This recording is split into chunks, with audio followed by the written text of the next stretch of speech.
ইরানে চলমান সরকারবিরোধী বিক্ষোভ দমনে তেহরানের কঠোর অবস্থানের প্রেক্ষাপটে দেশটির বেসামরিক স্থাপনায় হামলার প্রস্তাব গুরুত্বের সঙ্গে বিবেচনা করছেন যুক্তরাষ্ট্রের সাবেক প্রেসিডেন্ট ডোনাল্ড ট্রাম্প।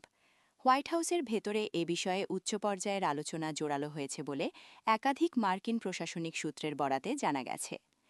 ইরানে সাম্প্রতিক সপ্তাহগুলোতে অর্থনৈতিক সংকট, মূল্যস্ফীতি ও রাজনৈতিক দমননীতির বিরুদ্ধে ব্যাপক জনবিক্ষোভ ছড়িয়ে পড়ে। এসব বিক্ষোভ দমনে ইরানি নিরাপত্তা বাহিনীর কঠোর পদক্ষেপ আন্তর্জাতিক মহলে উদ্বেগ সৃষ্টি করেছে।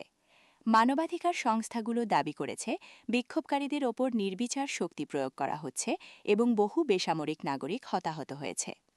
এই পরিস্থিতিতে ট্রাম্প ঘনিষ্ঠ কিছু উপদেষ্টা ইরানের ওপর সামরিক চাপ বাড়ানোর পক্ষে মত দিয়েছেন। আলোচনায় তেহরানের গুরুত্বপূর্ণ বেসামরিক অবকাঠামো যেমন যোগাযোগ ব্যবস্থা, জ্বালানি সরবরাহ ও প্রশাসনিক স্থাপনাগুলো লক্ষ্যবস্তু করার প্রস্তাব উঠে এসেছে বলে জানা যায়। তাদের যুক্তি, এতে ইরান সরকার রাজনৈতিক ও অর্থনৈতিকভাবে চাপে পড়বে এবং বিক্ষোভ দমনের কৌশল পুনর্বিবেচনা করতে বাধ্য হবে। তবে হোয়াইট হাউসের ভেতরেই এই প্রস্তাব নিয়ে মতবিরোধ স্পষ্ট। প্রতিরক্ষা দপ্তর ও পররাষ্ট্রনীতি বিষয়ক কয়েকজন শীর্ষ কর্মকর্তা সতর্ক করে বলেছেন, বেসামরিক স্থাপনায় হামলা আন্তর্জাতিক আইন লঙ্ঘনের ঝুঁকি তৈরি করতে পারে এবং এতে মধ্যপ্রাচ্যে আরও বড় আকারের সংঘাত ছড়িয়ে পড়তে পারে।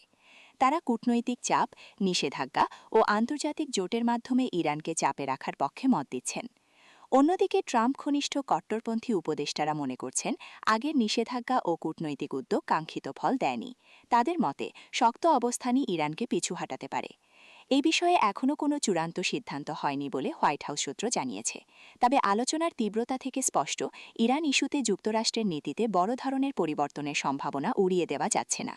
পরিস্থিতির দিকে গভীর নজর রাখছে আন্তর্জাতিক সম্প্রদায়, কারণ যে কোনো সামরিক পদক্ষেপ মধ্যপ্রাচ্যের নিরাপত্তা পরিস্থিতিকে আরও অস্থির করে তুলতে পারে।